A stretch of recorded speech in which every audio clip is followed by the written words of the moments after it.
Base करतो आपल्याला हे 3 बोटाचं अंतर सोडायचं आणि असं मार्किंग करायचं. बरं मार्किंग आलं ते मार्किंग खाली आणलं. मार्किंग यासाठी केलं आहे की या गोलाच्या आतमध्ये 3 रंग टाकायचे. पहिला रंग त्या मार्किंगवर टाकला. दुसरा रंग टाकताना आधीच्या रंगांमध्ये थोडंसं त्याला मिक्स करून टाकायचं.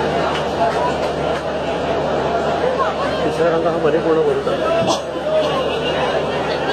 हा झाला बेस.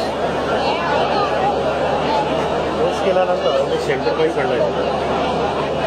तर सेंटर आणि डिझाईनचा सेंटर आपण एकमेकांना फक्त मॅच केलं. आता जाळीवरती पांढरा, पिवळा आणि पोपटी हे रंग फिक्स आहेत. डिझाईन कोणताही असलं तरी लाईट कलर असल्यामुळे हे बेसला वापरायची नाही.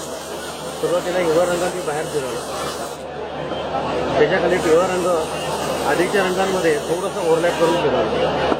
तसंच पांढरा पण पिवळ्यामध्ये ओव्हरलॅप करून फिरवलं. आता शेवटी पिवळा रंग पांढऱ्यात मिक्स करायचा आणि डिझाईन हळूहळू हे पूर्ण करायचं. ठीक आहे. आता जे रंग आपण खाली टाकले होते ना त्या रंगांवरती सगळं डिझाईन हे तयार. ही पूर्ण प्रोसेस यात दिलेली आहे. रंग कोणते खाली टाकायचे कोणते